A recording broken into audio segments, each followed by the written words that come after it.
You're listening to the E-commerce Impact podcast, where we share the latest marketing strategies to grow your e-com store and have more impact. Hey everyone, welcome to another episode of the E-commerce Impact podcast. Today I've got a really exciting guest. We've got Sophie Barron, founder of Mamamade, the D2C organic plant-based baby and toddler food brand making a big impact in the UK. So Sophie launched at the end of 2019, so relatively recently, just before the pandemic started. She invested £10,000 of her own savings and started cooking her products from her kitchen, making 30 boxes of weaning meals each week.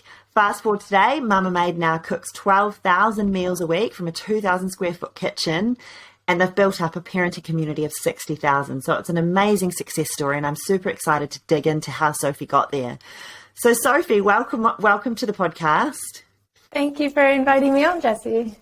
No worries at all. So how did it all start, and where are you now? What have been the wins and challenges for you along the way, do you think?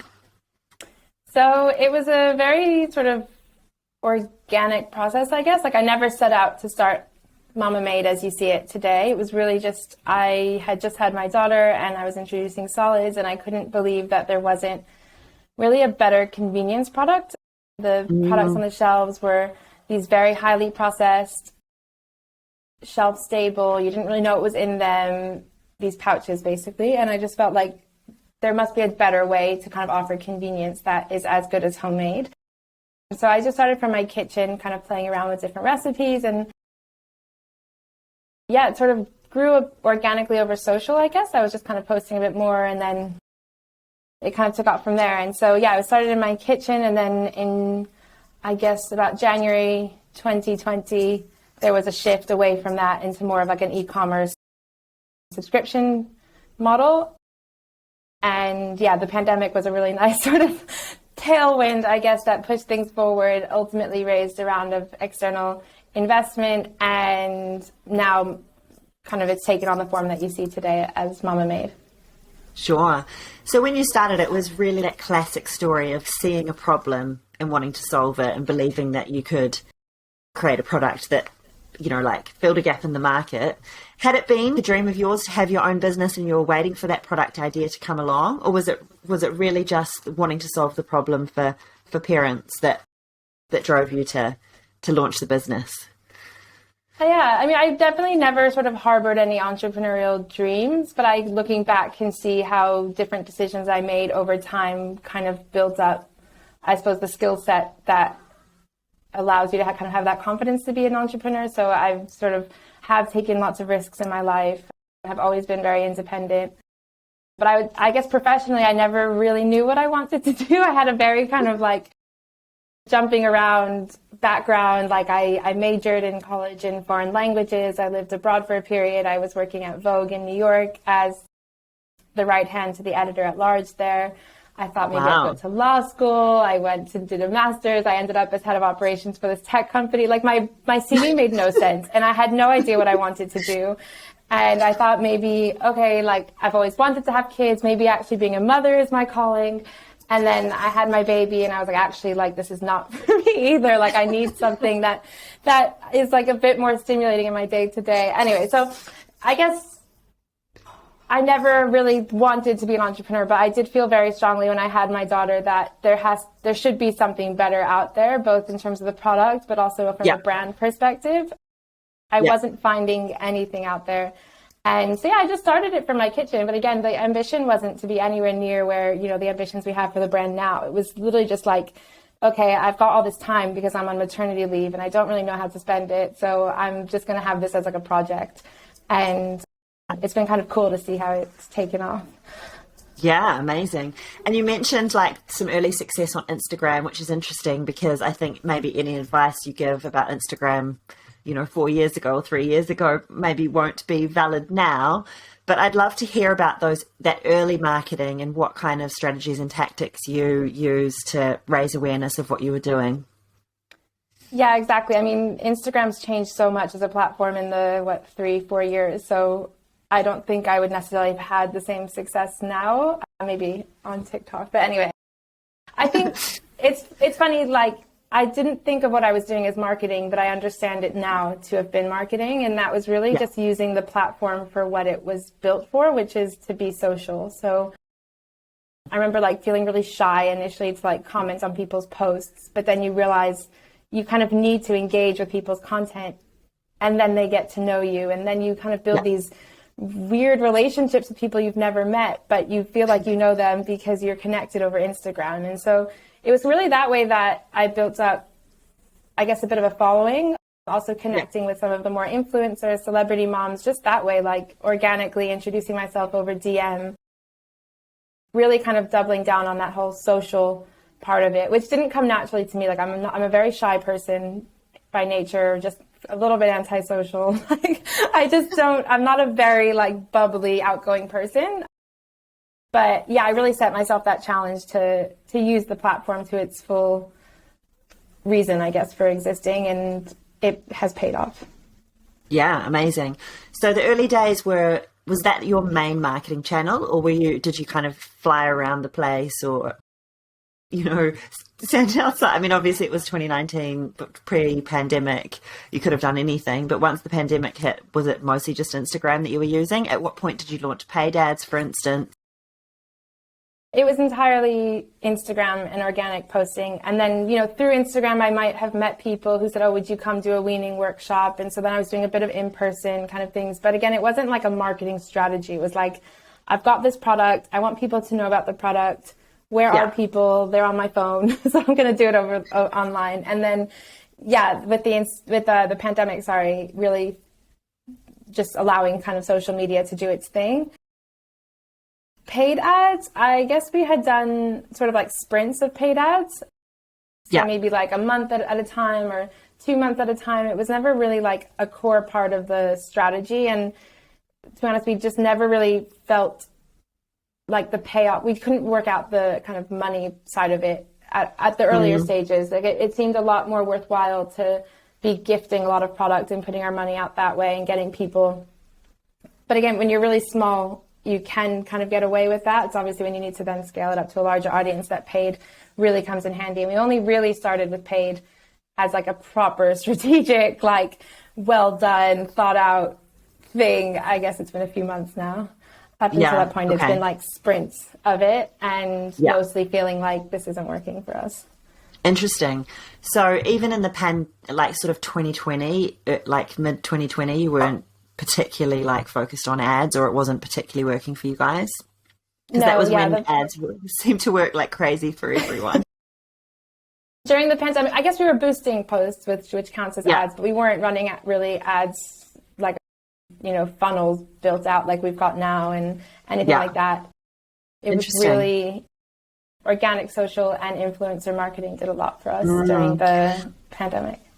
So I'd love to hear more about that influencer marketing. So it sounds like it happened kind of in its own organic way with you commenting on and DMing kind of people that you were aware of. Is that how it has stayed, like sort of instinctive, or are you now more sort of kind of, is it more numbers based? Like, do you have like a whole list of targets that you're going after? Are you searching for new influencers all the time? Like, how do you kind of run it now versus how you were doing it in the early stages? We're somewhere in between, and we're transitioning more to the kind of numbers where we need to know kind of how many eyeballs are setting eyes on Mamamade. Yeah. Because simply we just need to be able to scale that, and one gifted slide that an influencer might post because they're under no obligation to post, but they want to, that just doesn't have the same effect anymore as, let's say, a paid campaign where we can help craft a real story around why the product's being useful for them. Because when we were quite small, I remember, was it Rochelle Humes posted one story slide, and that sort of like doubled our sales for the month. But now that one story slide would no longer be a doubling. That would be just like a bit of extra. So we're somewhere in between. We've got two people who are more or less like full-time on influencers. Right. And we're starting to get a lot more sophisticated. Yeah. But it's still it's very organic. It's still, we're not using any external platforms for it. We're managing it all in-house on spreadsheets. And we want to maintain that authenticity, I think, as well, because when you're working with, especially people's children, there needs to be that level of trust and really support is where we're coming at with our product, and being able to communicate how we're going to be supportive and how we're going to help them. And that does require a lot more, like, I guess, high touch interaction. Yeah, and personalized and real, and kind of relating to them as a real person rather than collab question mark. Yeah, exactly. Yeah, interesting. Cool. So, and is it still mostly Instagram, or, like you mentioned briefly, TikTok there? Like, how's TikTok going for you guys as a platform in terms of organic, in terms of influencers? TikTok's really interesting. We definitely haven't nailed TikTok. What I find it interesting is, like, you can very quickly reach a lot of people, but I still think that Instagram gives you something to kind of hold on to a bit more. You can really get a sense of your community on Instagram, whereas TikTok, it still feels, at least where we are, it feels a bit slippery still, and we're still not really getting a sense of who we're interacting with and who's seeing our content. But it's definitely very highly converting. But yeah, we're testing a lot with TikTok. I would say influencers on TikTok, we're still testing the waters a bit, because again, it's unpredictable. Like, we can pay an Instagram influencer and know we're going to get, 20,000 views on a reel, but so, TikTok might get between 1,000 and 20,000. Like, you just have no sense of how something's going to perform necessarily. I know, it's crazy, isn't it? TikTok blows my mind. Like, I did my first TikTok the other day, and it got 1,500 views, and I was like, wow, that's good. Crazy. I mean, that, to me, it just feels like, I don't know what that means. It could just be total randoms, just, I don't know, quickly looking at a bit of it. But, like, if you put a video on YouTube, like, I've got a video I put on YouTube years ago, and it's still only got 9 views or something.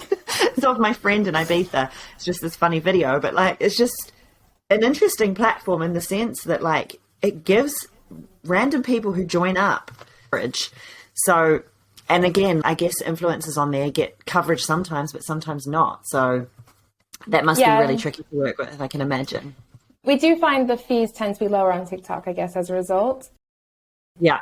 And we've had some good success with TikTok. I'm definitely not, I do believe TikTok is where we're all headed. So we are putting a lot into TikTok. But yeah, as you say, like, I've put videos up that have gotten, hundreds of thousands of views, and videos that get not even 100. And I don't know why. Yeah. Hundreds of thousands. That's awesome. What was I going to say? Yeah, I 100%. Anyone that says to me, oh, it's the wrong age group, that mums would be the wrong age group for TikTok. That's outdated advice now. Like, yeah, mums are on TikTok for sure. And increasingly people that are older than that too. So I think it's only a matter of time until everyone's on there. Interesting. Cool. So, and you guys have your own, so you have your brand TikTok. Do you have your own personal TikTok on there as well? Or are you just putting stuff out through your brand? How are you kind of managing that? No, I've got my own TikTok as well. And that's been also kind of a more formalized part of our strategy now, is to put things through my own personal page. It's actually kind of interesting, like, speaking about the algorithm and dark arts of social media. Like, I've put up, there's this one video that I've done on my personal TikTok that's done really well. It's gotten probably like 50,000 odd views. We put the same TikTok up on Mamamade's page. I think it scraped a few hundred, like maybe 500 views. Then we are now running that same TikTok as an ad. On my personal TikTok, it was all like positive sentiment. And now running as an ad, it's all like negative sentiment about this ad. So it's just interesting, like, where these different audiences are and how the same content can just hit people so differently. Anyway, so that's just my observation around the kind of unpredictability of some of what we're doing. Yeah, that's what colleagues in the industry talk about a ton, is like that TikTok's very volatile, on the ad side and on the organic side, obviously, but very much so on the ad side as well. Like, it's just not as easy to pin down. The benchmarks aren't as clear. When you get some success, you can't necessarily sustain it, but then sometimes you can really get success and really scale it, but you can't rely on it. So it's an interesting one, but I think you got to be in it to win it. And that's my attitude, really. Like, we know TikTok is not going away. We absolutely know it's going to be probably the main platform I think, in the coming years. So that those of us who jump in there early are going to have a huge first mover advantage in the same way that people who jumped on Instagram early did. So, yeah. So your brand is it primarily D2C or 100% D2C? It's 97% D2C. We've 3% in like very targeted retail with the Gorillas delivery app. Yeah. And were you on Shopify from the get-go, or did you try other platforms?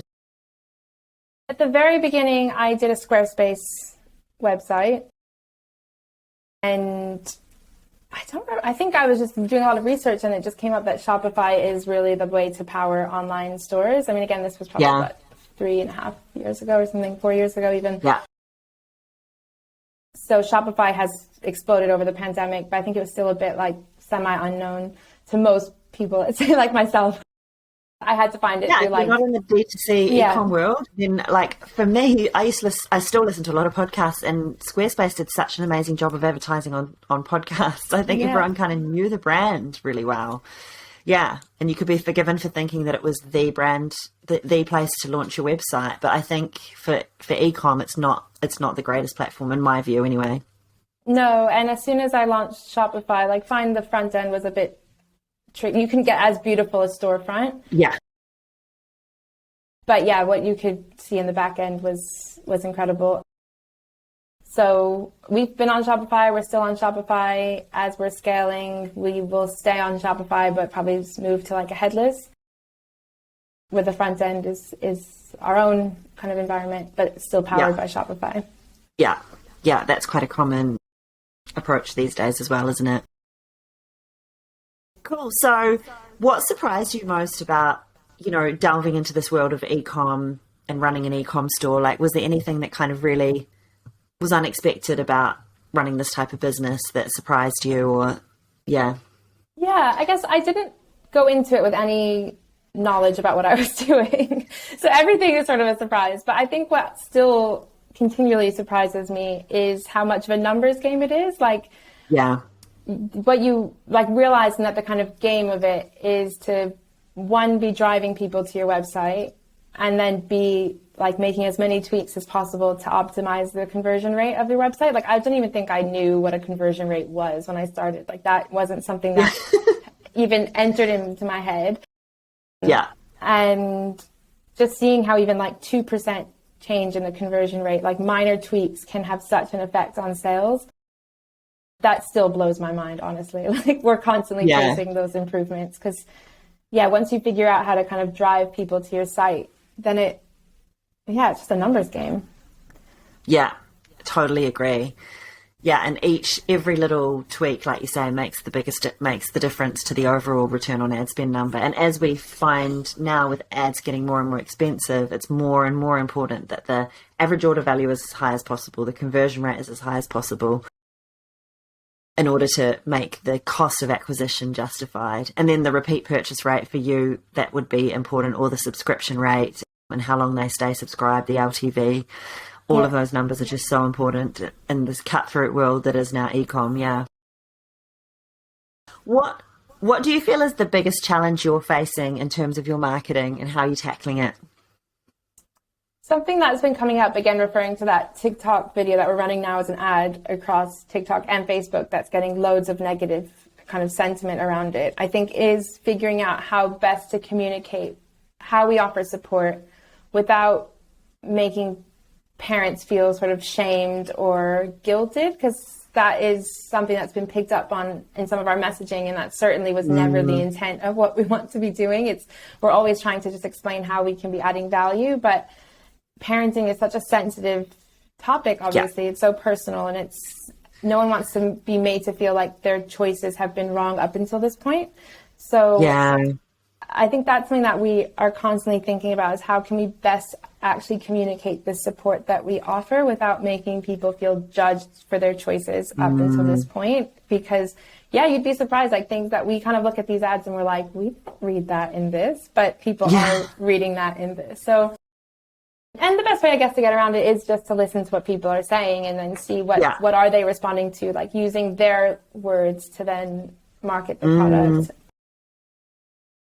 But Yeah. yeah, I guess. Yeah. I mean, I've worked with lots of brands that target mums, and it's a challenge that comes up over and over again. So you're definitely not alone.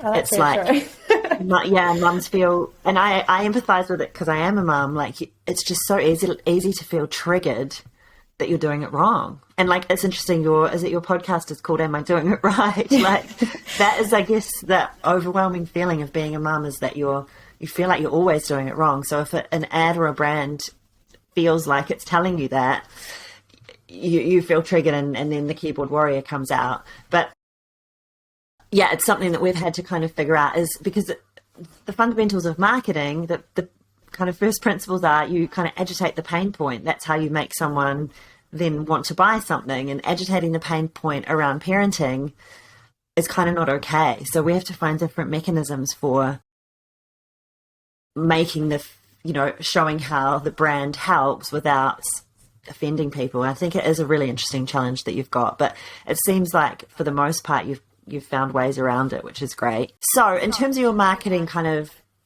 marketing mix now. Yeah, I was going to say, we're now at a stage where I would say there's probably no stone left unturned, maybe apart from like sampling it in person. But in terms of digital marketing that we're doing, paid search is actually performing really well for us. Obviously, if parents are looking for this product effectively, it's a very high intent product. So yeah, paid search, paid social, organic, influencer, which I guess you could lump together, TikTok, and email. Yeah. Everything. Yeah, that's the kind of the standard mix that we see for e-com. And then have you delved into doing any kind of offline things like, I don't know, a radio, podcast sponsorship or outdoor or anything like that? Or has it been primarily the core digital channels? Right now, it's just the core digital channels. We have done some testing on podcasts. I don't know if it was the right podcast. We didn't see the best results. And so we've kind of parked it for now, just knowing that we can really scale our budget still on that kind of digital marketing mix. We haven't explored out of home. It's something that I'd love to explore, but at a probably later stage. And we're doing more in-person sort of eventing. And so we've got our first, this one happens to be a webinar, so it's an online event, but going to go into more like in-person kind of workshops. Yeah.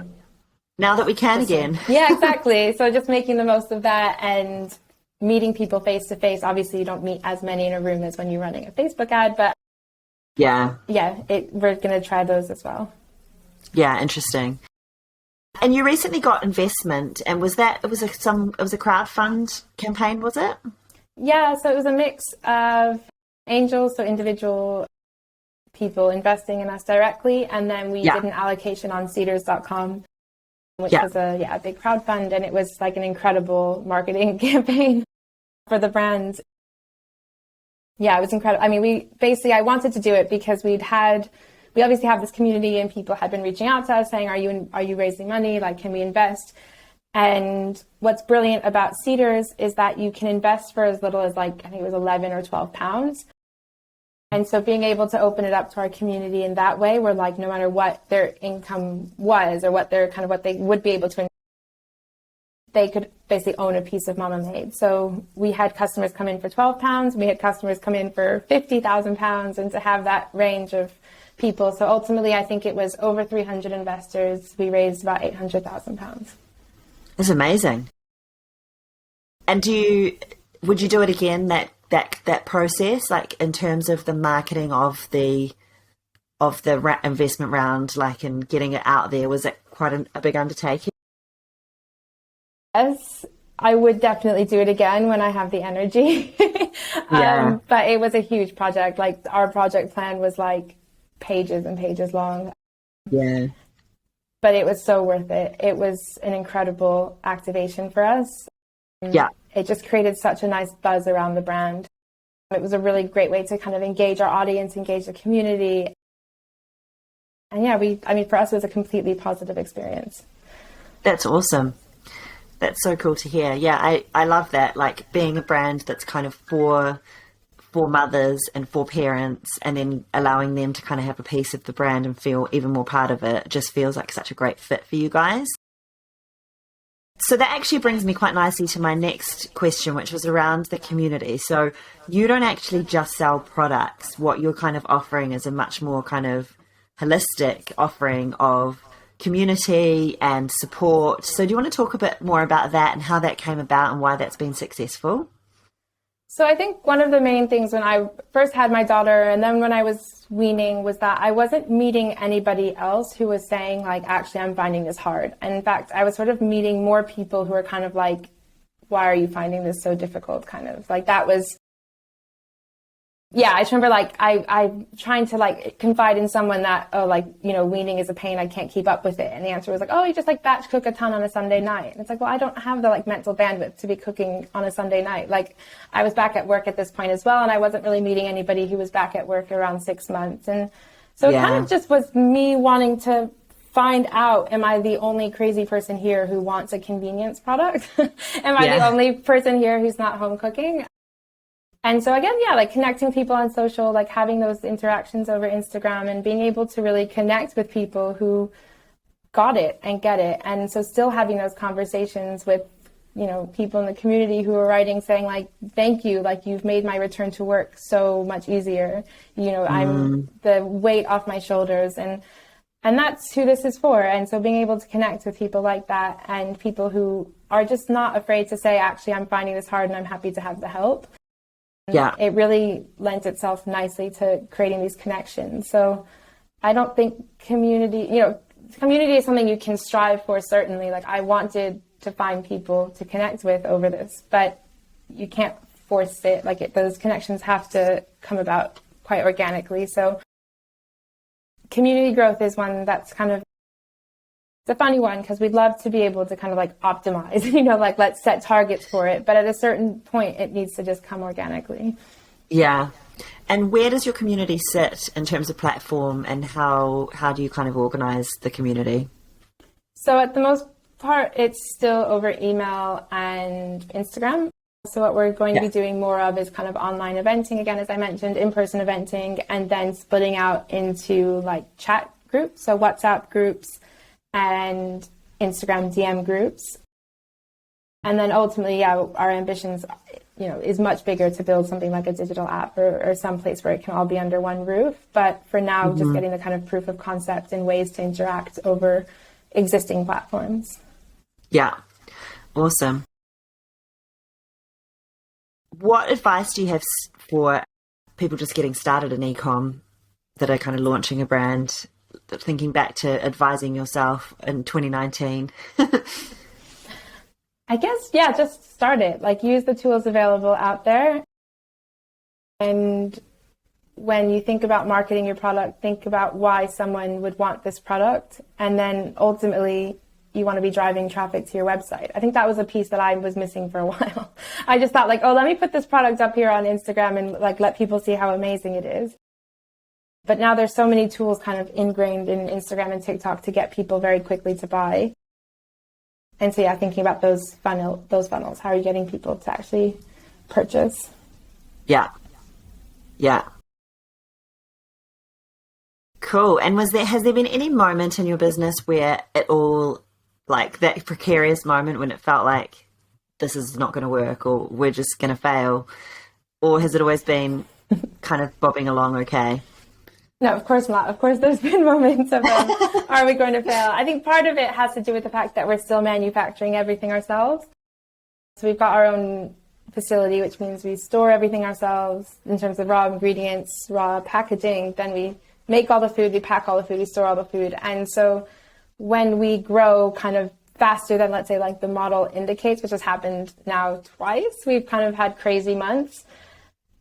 There's a moment in the kitchen of like, will we even be able to deliver these boxes? And that happened, the last time that happened was January. And it was a real kind of like moment of like, oh my God, is this what's going to be what puts us out of business, basically? Like we've got so many orders coming in that we can't fulfill. And that was a really frightening moment of like, we have to invest so much in the product. Yeah, I guess that's just a kind of particularity of physical product and cash flow and storage space that I was like, is this going to be what puts us under, basically? But we very quickly kind of got it together. And I think that's where having the right team in place is so important, because now I can't foresee we'll be in that situation again, but of course we could be. But yeah, last January, for example, that was one. Right. So I guess that comes back down to that kind of the mathematical numbers game that it is. So predicting what your orders are going to be, predicting how much product you need to buy in order to fulfill that and not over fulfill. I guess as well with you, you're dealing with fresh. So unlike other e-com store owners that are dealing with a product that doesn't expire, that's a whole nother extra challenge you've got there. Like you can't over order. Yeah, exactly. We keep saying like next time, no food products, all ambient, drop shipping, get it in and don't hold the product. Yeah, we do things differently. Yeah, it's certainly like the food business is not an easy one that you chose. So, but you know, you're proof that people can succeed and it's amazing. So congratulations to you on that. Cool. Is there anything else you would like to share with our audience that you've learned along the way? Tips, tricks on marketing, or just generally running an e-com store? I think not to underestimate how important it is to get the right team in place. I feel really fortunate that right now the team that we have, you know, from agency side to actual employee side, they're all people that I'm learning from who have that expertise, and to invest in the team, because it really makes all the difference. And the difference of like, you know, let's say 10 grand in a salary can have a huge effect on your overall growth. So not to kind of pinch pennies when it comes to hiring. Yeah, I would totally echo that. Like as soon as you can hire experts who are like better than you at the hat that you're taking off and handing over to them, the quicker you can then focus on what's the bear around the corner and, you know, what's the vision and how are we going to solve these other problems that are going to come as we grow. So yeah, I totally agree with that. I think it's one of the hardest things sometimes entrepreneurs have trouble doing. They think they need to kind of have control of everything, and the moment you can actually not control everything is when you release yourself to grow. So yeah, totally agree. Cool. So where can we find and follow you? I know you guys have a podcast as well. What about social media? Just tell us where our listeners can keep in touch and find out more about your brand. Yeah, so all of our resources like the podcast, guides, webinars, products, those are all on mamamadefood.com. And then on social, we are at Hello Mamamade. Thanks so much for joining us here on the E-Commerce Impact Podcast. If I can ask you one favour, can you please make sure you subscribe? And if you can, leave us a review. It helps us have a much bigger impact with what we're trying to do here at the E-Commerce Impact Podcast. Now, if you're ready to take your e-com store to the next level, then go to www.ecommerceimpactpodcast.com and click on the button to book a strategy call with me or my team. We offer a free order of your advertising and a custom growth plan, so you really have nothing to lose by getting in touch and jumping on a call with us. See you soon, and watch out for the next episode in 2 weeks' time.